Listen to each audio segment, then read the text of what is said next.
Ladies and gentlemen, welcome back to another episode of Emerald City Sports, the podcast. We took 1 week off. We took 1 week off because bio sure is fun. And so is world history. No, it's not. Absolutely not. Yeah, that's why we had to take a week off. Us boys were pretty freaking busy. A lot of schoolwork because we're coming to the end of the year, and when you get to the end of the year, that's when the grind really needs to pay off. And so we took 1 week off, but hey, look, we're back. The stress is all over for now because finals is next week, and so don't be surprised if we don't post next week because if you see that, you'll know we're cramming for the finals. Um, Josh and I are here. Jacob back probably on the baseball grind again because, as you guys know, he is going to be the next Julio Rodriguez. So, Josh, while we're on the topic of baseball, we got to talk about the Seattle Mariners here. Oh my gosh. Start with Yeah, the Mariners. we're starting off with the bad news here. It has not been a good stretch for the Mariners lately. The last time we recorded, they were in a series against the Rangers, I believe. And what do you know? They get absolutely swept. 2-0 loss, 16-6 loss, then a 12-3 loss. Absolutely pummeled by the Texas Rangers, who I believe are still in first place in the AL West. Yes. And then you had a series against the Padres, 2-game series where you will squeak one out 4-1 in a quality game, but then the next day you get absolutely smoked 10-3. And then you just finished a series with the Angels where you lost series 1-2, and I mean Shohei Ohtani just pummeled us. I mean 5-4 loss, then a 6-2 win, and then a 9-4 loss. So it's not looking very good for the Mariners right now. They came out of that road trip with a losing record. Did not look good for them at all. Josh, what were your thoughts about this really rough road trip? Our pitching. Sorry. I messed up there. Our entire team sucks. Our entire team. Pitching. I called it in the group chat before. Ryan, I've been paying attention to Arkansas Travelers. You bring up a double A pitcher. They brought another one up today, which is Yeah, not a starting pitcher, but I don't think, I right? think he's a bullpen guy. Yeah, bullpen guy from Double A. Uh, had no experience in Triple A. Barely played much Single A, and you expect him to do really good against the Rangers, the best team in baseball. Yeah, that's not gonna go well, um, at all. But props to him for actually beating Shote and Mike Trout in Sh- the Halos. Shohei, Josh. Come on. No, Shohei. Shohei. screw him. He took away a WBC title, so from our country. True. So True. yeah, Off of Mike N- Trout, too. That was off crazy. of Mike Trout, that was yeah. I don't want to talk about that. That was lost some pride there in our country. I'm just kidding. Um, yeah, just bad pitching. Can't hit the ball, and when we do score, it's just garbage time runs. Yeah, I mean, it's ridiculous. But yeah, we gotta talk about Brian Wu here. I mean, coming in from Double A, he really had a big challenge ahead of him against the Rangers, and he didn't do that great. Um, he gave like 7 hits in 2 innings. Went out in two Yeah. innings. It was so bad in that game that Mike Ford had to come in and pitch, which when you have a position player pitching, you already know that's really bad. That is not good at all. Um, so I mean, a rough start for him. But the fact that he's even willing to be able to come up and at least show up and like last 1 inning, it's already not bad. I mean, the guy's still got the kid's. I shouldn't say the kid because I'm like 10 years younger than him, but the guy has a good future ahead of him in the MLB. This is one bump in the road. It just happens to be at the very start. Hopefully, he'll get more quality starts in there. But I mean, it takes time. I think he's got it in there. Um, and then now, Josh, we do have a bit of a homestand here.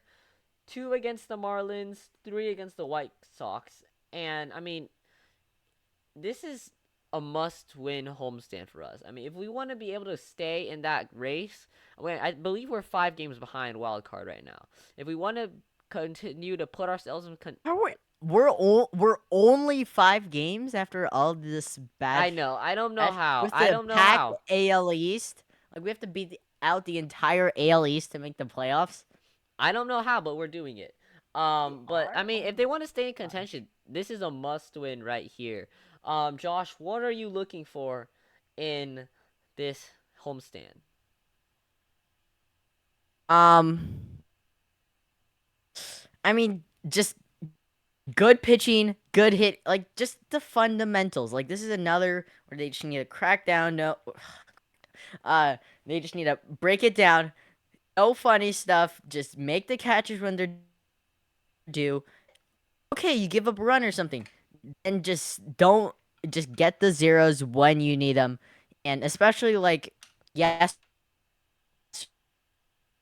game. Moment you're trying down four, the base is loaded, nobody out, and they were only able to put one in. You need to get the hits where they're due, and not do it during because there's a reason it's called garbage time. Is because well the game's basically already over, and then the final point that this to finally break out of these specialty jerseys curses because we're going to have a back-to-back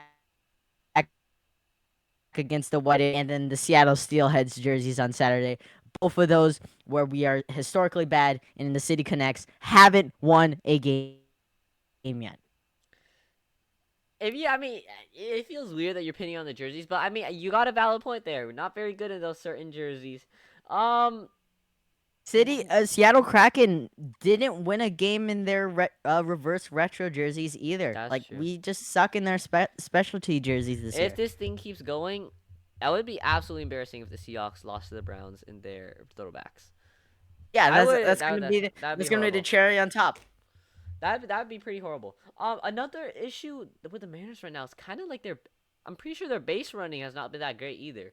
Um, AJ Pollock, I think it was like ninth inning or something like that, right? Yes. Julio's on base, and he decides to go to third and easily gets caught. Like I don't. There is an issue somewhere in the Mariners organization with the base running because there have just not been good decisions made when you're choosing to go for an extra base or you're going to steal a base, something like that. It's not going well for the Mariners. They really need to fix that up too because eventually this could really cost us a game or even a series, and it could even cost us our entire season if we just keep having these horrible base running skills. Um, the I Marlins, think we're just overdoing it with the bigger that's true. bases. Like Yeah, I've seen a lot more stolen base attempts, like multiple attempts per game instead of having just most games having like zero.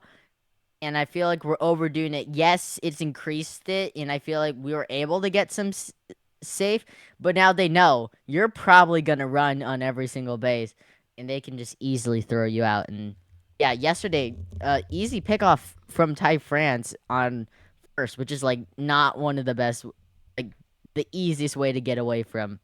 He wasn't able, even with the bigger bases, wasn't able to get back to first. yeah. I mean that was just rough to see all this base running, all these base running issues.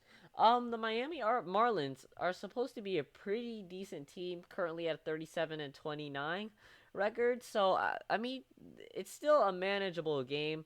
And then the White Sox, um, I need to make sure and check.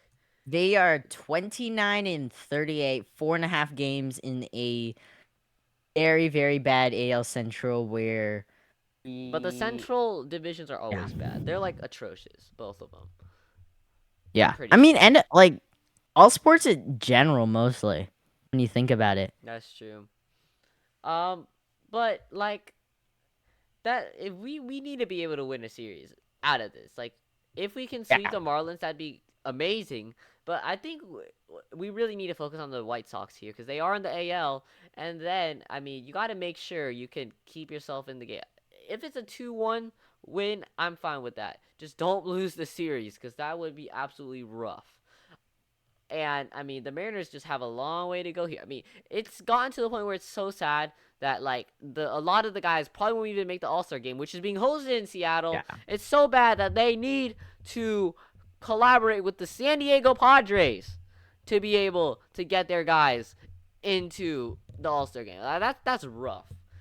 Your team is hosting it, and you can't even get a guy on the starting lineup. That is kind of embarrassing, Mariners.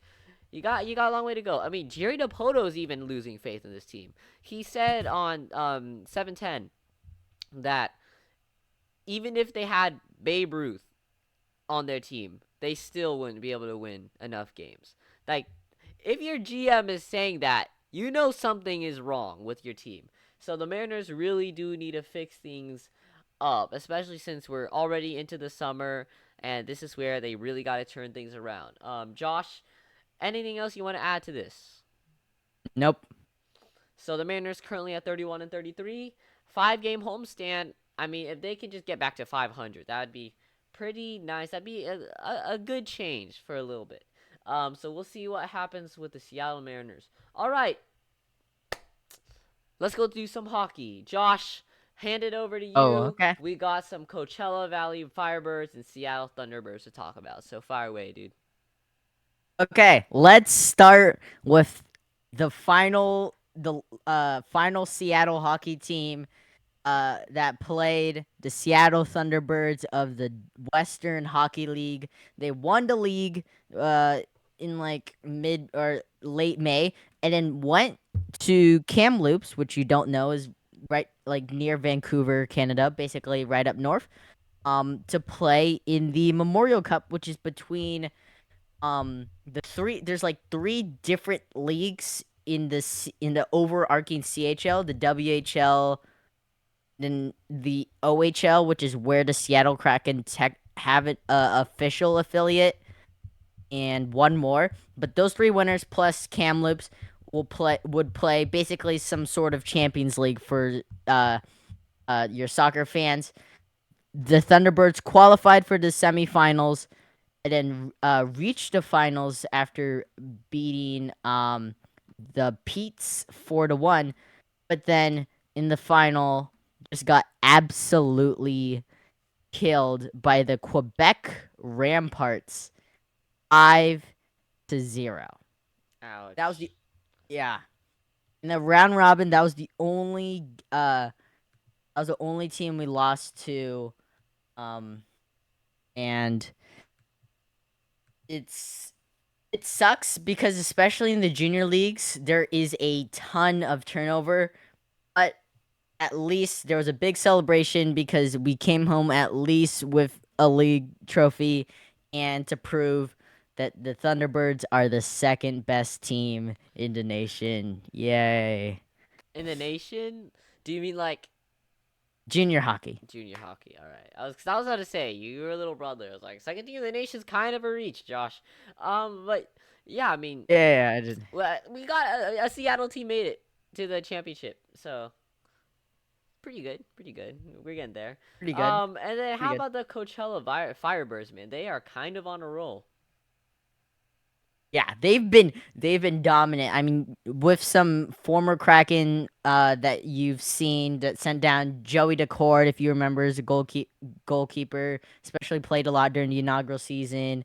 Ty Cartier, who scored his first ever goal in the NHL against that Colorado Avalanche in the playoffs.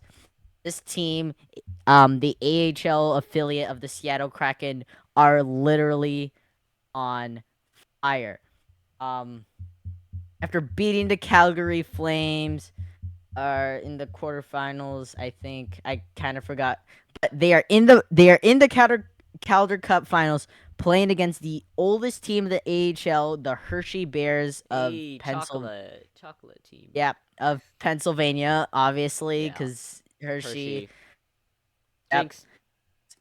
So 2 games in, 2-0. combined goal score of 9-0, thanks to Joey DeCord in Mr. Shutout Man.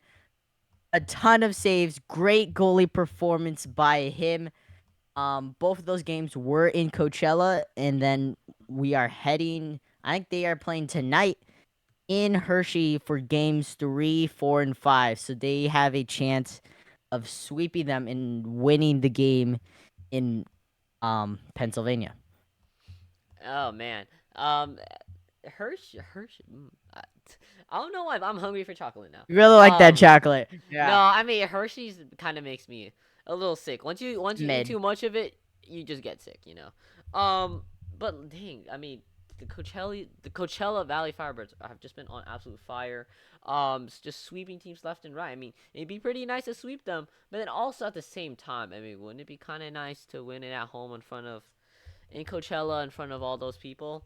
I don't know. I don't know if they'd be willing to force it to like a game 6 or 7 or whatever. Six Might and as well. seven would both be in Coachella. Yeah. Looking at the schedule right now. I think they'd rather just get it done with, get the sweep in, get some free chocolate after, be done with it. I wonder. I wonder if Celebrate their Hershey head. I wonder if they like at the arena in Hershey, they probably like give out free chocolate bars or something like that. I'm pretty sure they do that. I'm just gonna guess, because I mean Hershey itself is a whole big city now. They have like a whole theme park. They have the big factory, obviously, like houses and stuff. It's crazy. Hershey's an interesting town. All right. Their team's known for the how it's grown over by a bunch of teddy bears, and then after the game you throw it onto the ice and stuff. Wow, Yeah. that actually sounds kind of fun. So I mean, technically, yeah, Seattle hockey isn't doing that bad. We just, kind of missed the Kraken. It's a Yeah. little rough not having them. How about the NHL, Josh? What's going on over there? Yep. NHL Vegas Golden Knights against the Carolina Panthers. Carolina Uh, Panthers. uh not the Carolina the Florida Panthers, because it's another Miami-ish team losing the finals. As only is the Miami Heat losing the NBA, we got the Florida Panthers here, uh, losing the series against the very good Seattle rival Vegas Golden Knights. I mean, at this point, they've kind of already shown that they are too good. As a Kraken fan, I wish Vegas couldn't would lose in the finals again, but here we are. Yeah, I mean, the Golden Knights just really went all out with their inaugural season. They've been up there ever since, so it's pretty impressive. With the Miami teams, I mean, if everything goes the way it does, I think a lot of bettors are gonna say Miami Dolphins to the Super Bowl and lose, or something like that, and then Miami Marlins to the World. Philly owns the fall season. That's that's true. Or Miami Marlins. It could happen. It really could happen. You never know. Like just a full season of Miami pain in the final championship in all the big sports. That'd be pretty Like depressing. back to back days, like losing, and then Panthers losing tomorrow. Yeah, that's That would hurt. gonna be, and it'll never happen to us because our teams aren't good enough to make it in the championship in the first place. Wow, Josh. The city of Seattle did not need to catch a stray like that, Josh. Ouch. Ouch. We might get people coming This, after you this for is this anymore. this is For a this now.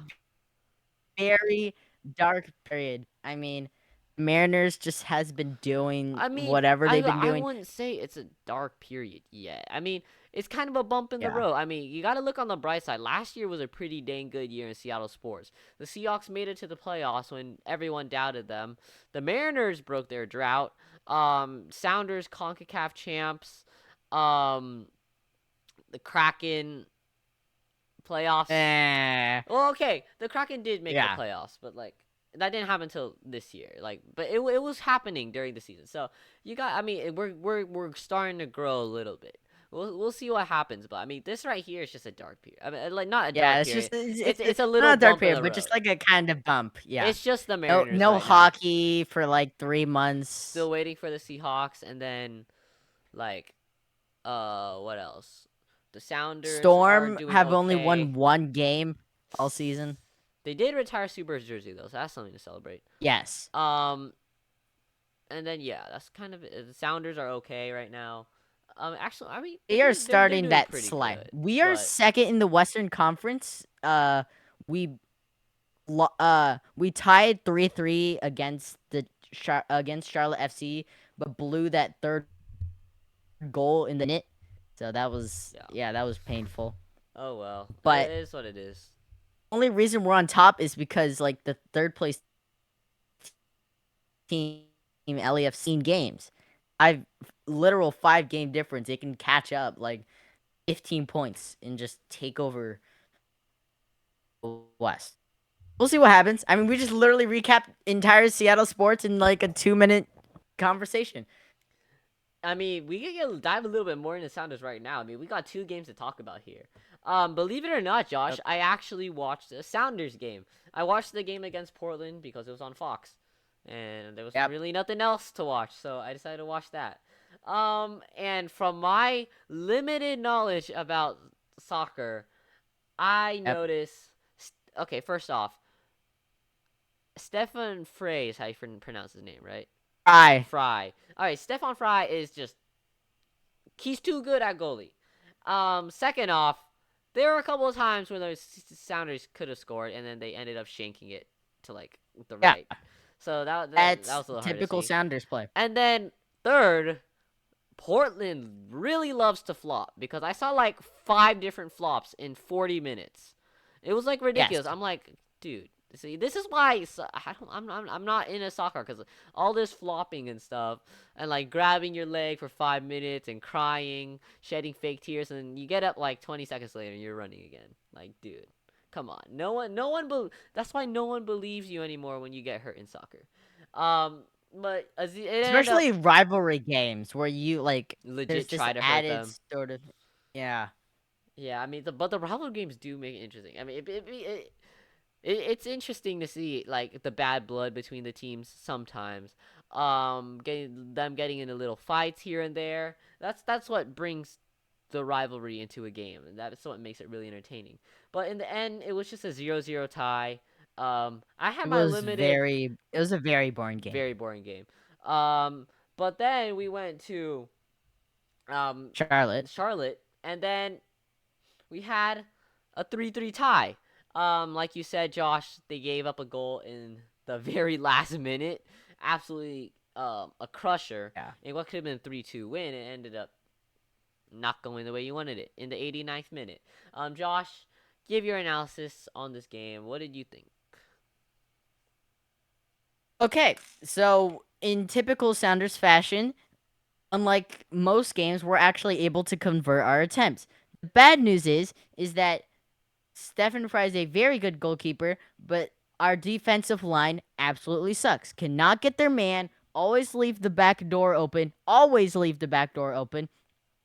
The far guy open, easy headed in like that, and can't. I mean, typical Sounders play. We couldn't get our passes in. 81% pass rate. So we like missed got intercepted pass once out of every 5 times, which thinking about how many passes are in per game, not good at all. And it was just a terrible way to end this stretch of like not being able to pick up wins against teams that we should be able to win. Portland, they're in the bottom. Vancouver should have gotten it. Sporting KC gave them their first win of the season. LA Galaxy gave them their first road win. San Jose gave them their first road win since last year. LA Galaxy, worst team in the league. I literally can double digits. Real Salt Lake, like we're losing against the worst teams. Only reason we're up there is because we're playing too many games, and we are starting this fall. We're already in second, LAFC in third. is only like a couple points behind us, but have played 5-5, which is up to 15 points. 5 fewer than us. And the list just goes on and on. We're gonna like most overrated team in the entire league. And we're having a week and a half break though, due to international CONCACAF Gold Cup play. We'll have some of our players actually playing it, but not the way you want it to go. Um, but you could also, I mean, there's also a little bit of a bright side to this game. Raul Ruidiaz got 2 goals, which is kind of nice because I believe he was injured, right, Josh? Yes. So I mean, it's good to see Raul Ruidiaz come back to his normal form, back to getting on a roll again because he did account for 2 goals, and then Christian rolled on with the other one. So I mean, it Both of is these a guys good are thing. actually coming off an Coming off injury. an Rolled injury. on Yeah, also. they came Yep. out late. I mean, they came into the game late during the Portland game. A huge reaction from the crowd, giving both of them loud ovations, and then they couldn't score a goal. But whatever, we don't talk about that. Yep. Like you said, Josh, a week and a half break, and then they face LAFC, who happens to be in third right now. So this is a crucial game for the Sounders to win. It's gonna be in LA though, and it looks like LAFC has the upper hand in the win probability. Josh, after this week and a half break, what do you want to see from the Sounders, especially in such a crucial game like this? Well, we need our players to come back from injury. I mean, Rui Diaz and Roldan showing up is already did that. We need Jordan Morris, who suffered an injury. I think it was against. It was either against St. Louis or LA Galaxy. He ended up missing the Portland game, as well. But in players to come, we need to catch LAFC in their basically the Concacaf curse ish, because last year when we won the whole thing, because we played so many games, though maybe not MLS games, but very important CONCACAF Champions League games, we end up slipping to the standings and missing a playoffs for our first time in history. LAFC is already doing that, already slipping, already losing their first few games, and they have to play a lot more. I mean, we're technically in match day 19 for MLS, but they'll have to play a bunch of midweek Wednesday matches over and over, and their schedule's going to get very congested with the CONCACAF Gold Cup. They have to send players to the national team, have to fit in all their games for the MLS. They got to fit in all their games for the what's it called? So many cups. The what's it called? Oh, I should look that up. The overall, there's so many, like the Liga MX Cup where they have to play 3 games or 2 games minimum between Liga MX and MLS teams. The All Star game. Well, I mean they can take a rest there, but they have to congest in because they play in the Champions League, and there's going to be a lot of injuries. They're already starting to lose games. And this is where get the rest, go into a bunch of Roundy fans that are already kind of sad because they keep on losing games, and some points. Because what we need to do is take it straight from LAFC. So that means they're not going to get 3 points, and we're going to gain 3 points. That's a 6-point play. Thank you for coming to Josh's TED Talk, everybody. Beautiful. Yeah, Beautiful. TED Talk. Oh Absolutely yeah. inspirational. We were gonna talk about the NBA finals a little bit, but like since it's kind of been a boring final, since no big so because everyone's like there's no big Screw the name NBA. because We're not we're I'm not going to talk about the NBA until the NBA announces the Seattle team in 2024. That's it. all right, Clip me on this. 6 months. 6 months, okay, Martin? 6 months. got you. I think you're capable of stop talking about NBA for I until mean, the I'm Sonics not. come I'm not. back. Yeah, that's true. We want the Sonics back. We'll only talk when Jacob's here, because Jacob is an NBA guy. So no NBA. Okay, really quick. We gotta talk about a little bit of track and field here, Josh, because you and I are both track Track. kids. We're distance kids, and Yes. at the Paris Diamond meet in Paris, obviously. Wow, I Um, had no idea. the 2 mile race record was unofficially broken. So it's not like official world record, but it is. He just still beat the time, so that's pretty dang. This guy, Jacob Ingebrigtsen, Brig Brigits, whatever, Yep, you can. from Norway, absolutely smoked the 2 mile time. The previous best was 7:58.61. He got a 7:54.1. Absolutely Wow. crushed it. Really freaking impressive.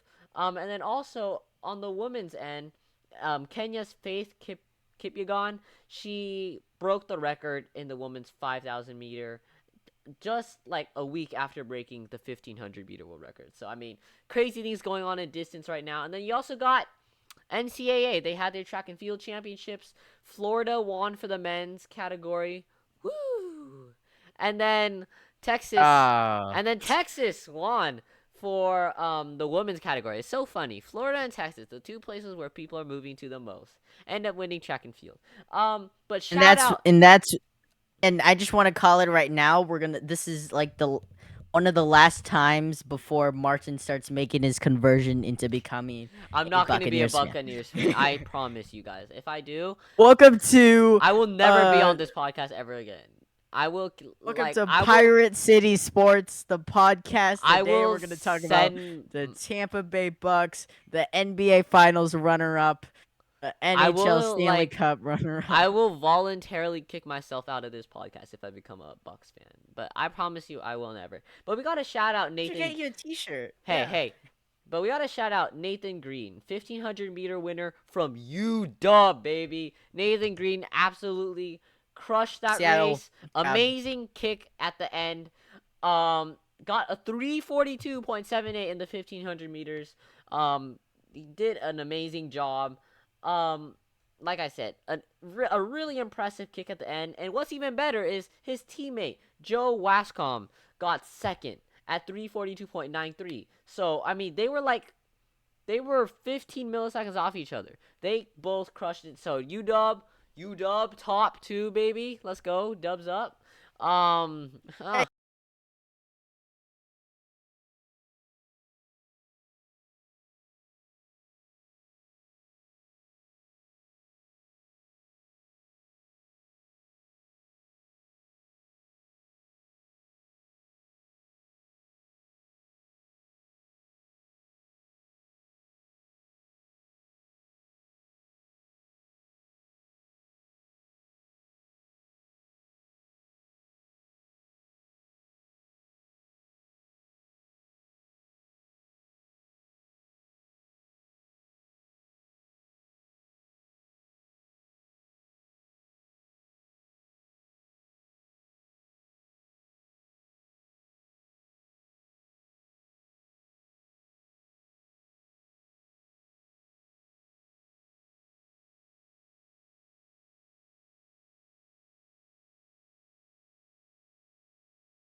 Oh my gosh, you gotta love technical difficulties, people.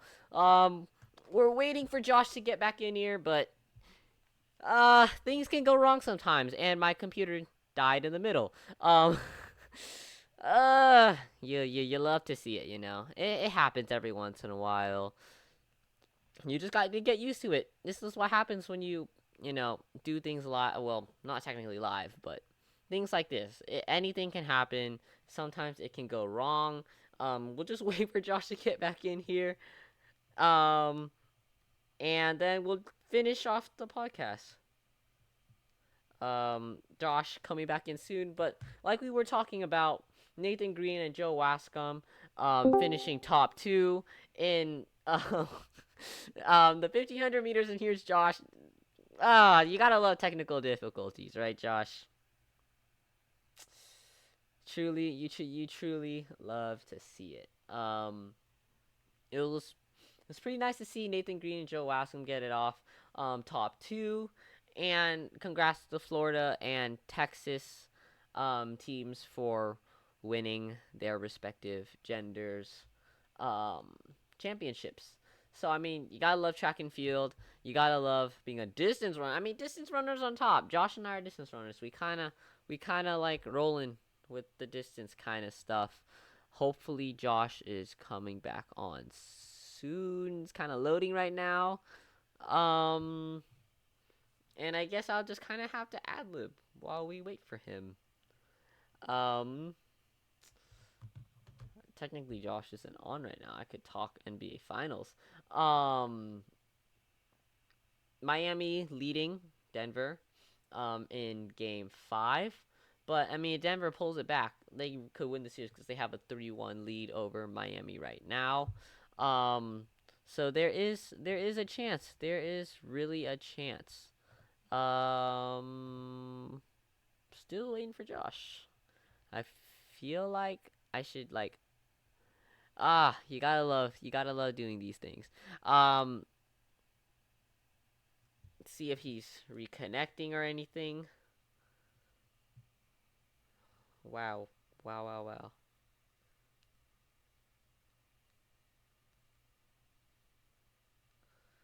You gotta love these technical difficulties. Completely forgot to charge and paid the price for it. Truly, truly love to see it. But it happens. It happens, and you just got to adjust to it. Um, Wait for Josh here. Hopefully he's coming back on soon. There he is. Hopefully. Hopefully. And now I gotta switch these two. So it makes sense. Oopsies. Adjusting when live. You just love it. You just love doing it. Um, Looks like Josh might not be on. And yeah, we're doing on Discord. Don't judge. Come on. Let's be real here. It's actually a pretty good site to record something on. Uh,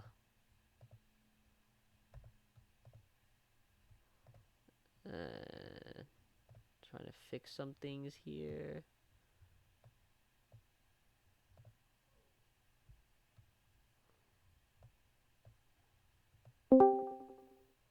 Hopefully Josh is back on.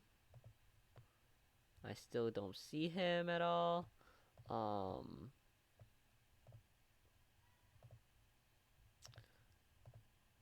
Boom. Interesting. Interesting. Things just go wrong sometimes. It is what it is. We'll adjust. Um, Bada bing, bada boom. Just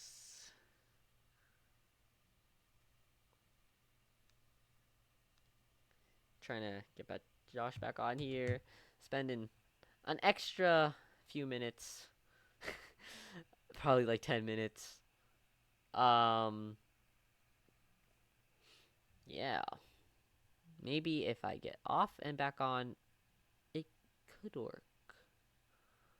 But I don't know if that's the best idea. So hopefully we'll just wait for Josh here for a few more minutes. And yeah. What else could we talk about? I mean,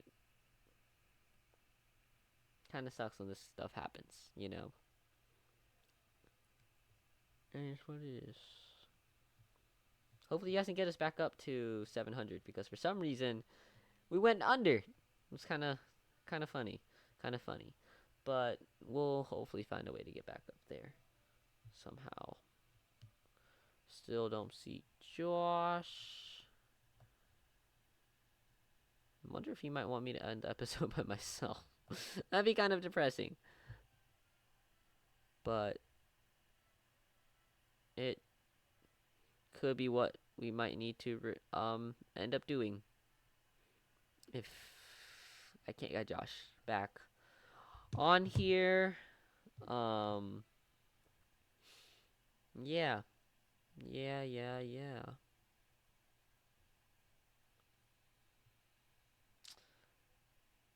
Gotta love forgetting to charge. It's pretty dumb, and made a mistake for not charging. You know, hate it when you have technology down you and you don't even realize that it's happening. I think, yeah.